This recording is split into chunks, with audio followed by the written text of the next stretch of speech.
Բարև ձեզ, ես Արման Բեգոյանն եմ, հոգեբան և հոգեթերապևտ, և այս տեսանյութում կխոսեմ կպչուն մտքերի և կպչուն վարքի մասին, կամ ինչպես ընդունված է նաև ասել, օբսեսիվ-կոմպուլսիվ խանգարման մասին։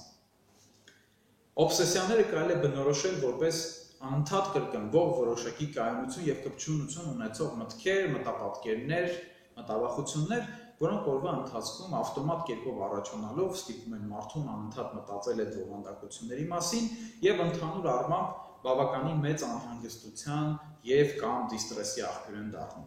Եվ մարդկանց մեծ մասը ժամանակի ընթացքում ցանկանալով ինչ-որ ձևով ազատվել այդ կպչուն մտքերից,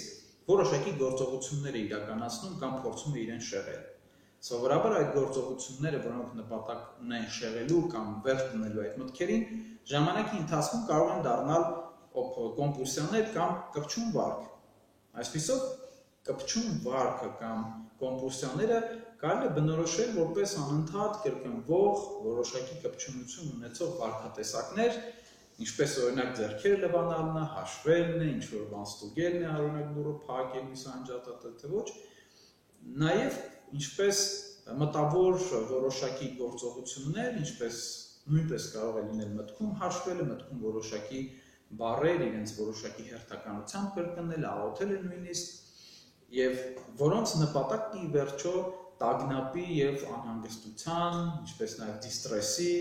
մակարդակի նվազեցումն է։ Ցավոք,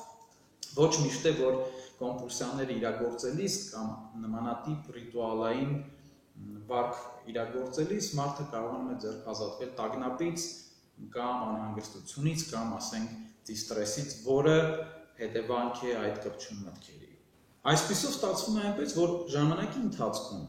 այս ոչ ցանկալի ավտոմատ առաջացող կպչուն մտքերից զատ մարդը ձեռք է բերում նաև որոշակի կպչուն վարք գործողություններ, որոնք իրենց հերթին արդեն դառնում են առանձին մի խնդիր և պրոբլեմ, որի վրա պետք է ուշադրություն դարձնել և հաղթահարել այն։ Օբսեսիվ-կոմպուլսիվ խանգարման ժամանակ կարող են օրինակ ավելի վառ արտահայտված լինել մտքերը, քան վարքը և հակառակը։ Չնայած լինում են դեպքեր, երբ որ երկուսն էլ համարյա հավասարաչափ ընդգծված են կամ արտահայտվածության աստիճանն է։ Ինչ վերաբերում է բովանդակությանը կամ ձևին այդ մտքերի ու վարքի, ապա սրանք շատ տարբեր են կախված անձից, անհատականությունից։ Սակայն դրանց միավորում է մեկ մի բան, կարևոր մի բան, դա եթե խոսքը լինում է մտքերի մասին, դա պատասխանատվության զգացումն է, երբեմն մեղքի զգացումն է, իսկ եթե խոսում ենք վարքի մասին, կպչուն գործողությունների մասին, ապա այստեղ հիմնական միավորող բանը նա է, որ սա կատարվում է որոշակի տագնապից ազատվելու, անհանգստությունից ազատվելու կամ ասենք ապագայում սպասվելիք ենթադրվող որոշակի ոչ ցանկալի երևույթից կամ իրադրությունից խուսափելու համար։ Ամենատարածված կոմպուլսիան կամ կպչուն վարքը դա լվացվելն է, չնայած կարող են դրսևորվել նաև մաքրության հետ կապված կամ ֆիզիկական մաքրության վրա կենտրոնացման այլ դրսևորումներ, մինչև լողանալ, ատամներ լվանալ և այլն։ Օբսեսիվ-կոմպուլսիվ խանգարման առանձնահատուկ նեգատիվ դրսևորումներից մեկը նա է, որ շատ հաճախ մարդկանց, ովքեր ունեն այս խնդիրը, թվում է, որ իրենք տառապում են որևէ շատ լուրջ հոգեկան խանգարմամբ։ Որպես կանոն նրանք մտածում են, որ իրենց մոտ որոշակի խնդիր է, որը նախկինում ընդունված էր ասել փսիխոզ կամ անվանել փսիխոզ, կամ նույնիսկ մտածում են, որ իրենք արդեն, այսպես կենցաղային լեզվով ասած, խելագարվել են։ Սա դրդում է այսպես մտածել մարդկանց այն փաստը, որ մտքերը, որոնք ավտոմատ առաջանում են, կարծես իրենց կամքից անկախ են գալիս և չեն ենթարկվում իրենց։ Դա իրականում այդպես էլ կա, սակայն խնդիրը երբեմն դառնում է այդպիսին, որովհետև մարդը առաջին հերթին մեծ կարևորություն է տալիս այդ բովանդակություններին, որոնք ավտոմատ կերպով առաջանում են, խոսքը մտքերի մասին է, և երկրորդը չափազանց խիստ են վերաբերվում իրենց, մտածելով, որ ամեն միտք, ամեն գործողություն իրանք պետք է և իզորու են վերահսկել, ինչը իրականում այդպես չէ։ Եվ եթե մարդ կարողանար այն ամենասկզբում, երբ որ այդ մտքերը նոր են ծագում իր գլխում, եթե կարողանար այդ պահին հասկանալ խորապես, որ այդ մտքերը թեկուզ և իր գլխում են, սակայն դրանք չեն դրսևորում իր ցանկությունները, կամ դրանք կապված չեն իրականության հետ, կամ որ դրանք ավտոմատ կերպով են առաջանում եւ այդպես հնարավոր է, կամ էլ կարողանալ քննադատաբար վերլուծել այդ մտքերի բովանդակությունը, հարցադրումներ որոշակի անել, այդ մտքերը նման կպչունություն ձեռք չէին բերի։ Նրանք չէին ձեռք բերի այդ կպչունությունը նաև այն դեպքում, եթե իրենք իրենց բովանդակությամբ կարևոր չլինեին մարդու համար եւ չկապվեին իր անձնային իմաստների հետ։ Այսինքն, եթե, այսպես ասած, մարդ ուղղակի ուշադրություն չդարձներ,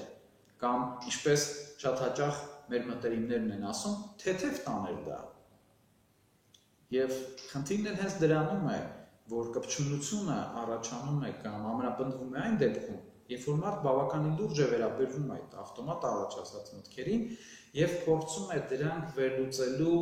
դրանք քննադատաբար դրանց մոտենալու փոխարեն փորձում է խուսափել դրանցից, այսինքն կարծես փորձելով թեքել հայացքը մի այլ կողմ, օրինակի համար մտածելով մեկ այլ բանի մասին։ Սակայն նման կերպ մտքերը միմիայն ավելացնում են իրենց կպչունությունը եւ ժամանակի ընթացքում արմատավորվում եւ վերածվում խանգարման։ Այս տեսանկյունից հաշվի առնելով օբսեսիվ-կոմպուլսիվ խանգարման առանձնահատկությունները, հոգեթերապիայի հիմնական խնդիրներից են դառնում առաջնային փուլում օգնել այցելուին հասկանալ, որ այս կպչուն մտքերը հնարավոր է հաղթահարել,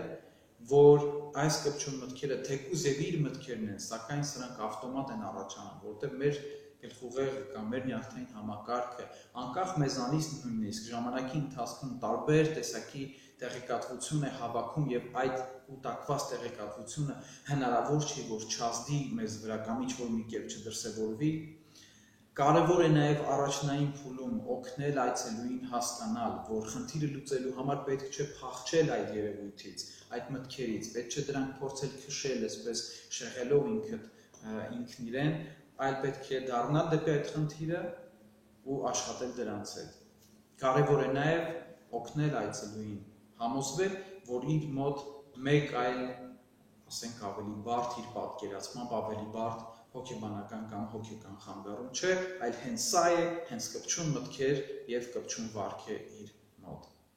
Սա չափազանց շատ տարածում ունեցող խնդիր է, ինչպես եւ տագնապային խանգարումներն ընդհանրապես, սակայն այսօր այն հաջողությամբ բուժվում է եւ հոգեթերապիայի եւ երբեմն էլ նույնիսկ դեղորայքային միջամտության միջոցով։ Ինչևէ, օբսեսիվ-կոմպուլսիվ խանգարման մասին դեռ շատ բան կա, որը կցանկանայի ձեզ հետ կիսվել, սակայն ժամանակի եւ այս տեսանյութում այդ ամենը ներառելու ոչ նպատակահարմարության տեսանկյունից այսքանով սահմանափակվենք։ Ուրախ կլինեմ լսել ձեր հարցերը, կարող եք գրել իմ հիմնական կոնտակտային միջոցներով, որոնք ներկայացված են այս տեսանյութի նկարագրության մեջ, ձեր հարցերը կարող եք ուղղել եւ կիսվել նաեւ ձեր անձնական անհատական փորձով։ Շնորհակալ եմ տեսանյութը դիտելու համար, հաջողություն։